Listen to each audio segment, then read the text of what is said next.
Hi mga karagkarag! Welcome back to my vlog. Isang maulan na umaga sa inyong lahat. Mula dito sa Lasak City. Huwag kayong magtaka sa ating menopausal distraction look for today's vlog mga karagkarag. Dahil distraction nga ang mga latest na mga chika at mga pa-iskandalo at mga revelasyon ngayon na pinag-uusapan ng mga active na mga chismosa at mga chismosa nating kapitbahay ng mga taga-Tacos. Galing akong Mexico. Nagbaktas ko ngayon lang ako dumating dito sa Lasak City para ibalita sa inyo yung mga kaganapan doon na kung saan ako.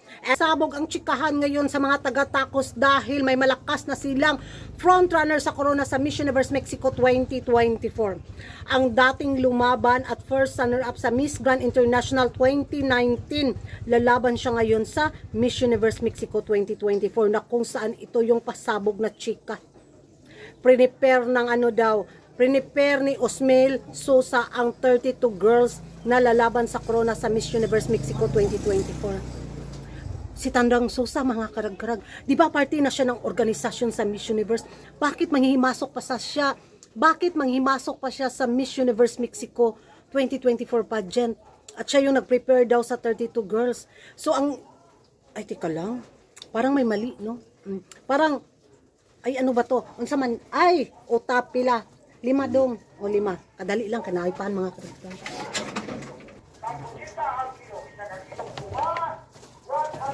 Yan na rin. Thank you. Kasi ka mahulog. Nag-deliver na akong utap. So yun nga mga karagkarag. Maraming mga chismoso at mga chismosa, mga taga-Tacos na pa-question. Ano daw yung karapatan ni Osmel para sumali pa sa Miss Universe Mexico, gayong parte na siya ng organisasyon, which is tama naman, di ba? Napaka-unfair naman ito sa mga ibang kandidata. Unsa man imong hakreng? Champion og kopi ko nga black. Bibo ang vlog ni Kuragan for today's. May namili, tapos may isda po nagsigig piret tag 40 ang kilo. So balik tayo, kuha lang diha kreng. So yun na nga mga karag-karag, napaisip talaga ako ba? Parang ano to, masyado nang halata yung magiging lutuan nito sa Miss Universe 2024 sa Mexico. Dahil si Tandang Sosa ang namamahala ngayon dahil dalawang national director na nga, diba, ang nagsilayasan. Una si Cynthia, tapos si Marta, tapos papasok si Tandang Sosa. So parang yung drama effect nila nito is nakaplano na, diba? Masyadong halata yung mga pad thai na niluluto at mga tacos na ihain nila. So itong malakasan nilang frontrunner ngayon na lalaban sa corona sa Miss Universe Mexico na naging first runner-up sa Miss Grand International.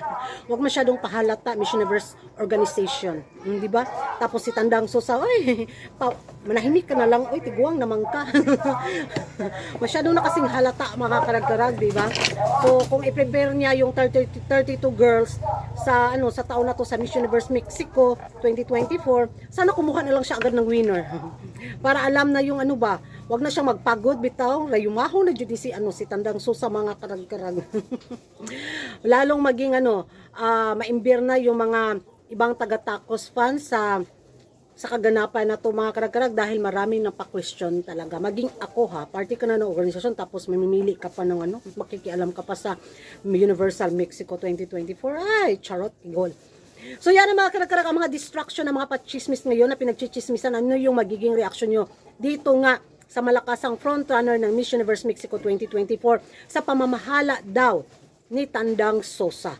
So pabor ba kayo nito mga karag-karag na parte na siya ng organisasyon tapos makikialam pa siya or sasali pa siya sa pag-pick ng winner sa Miss Universe Mexico 2024. Mag-ingay tayo sa comment section at kung hindi ka pa nakapag-subscribe sa YouTube channel ko, don't forget to like and subscribe ko ragan karag, ang babae lagi na karag-karag. Kay gituok na jud ko diri sa akong paribon mga karag-karag, di ba? Diha na mo. Umana ka, Greng?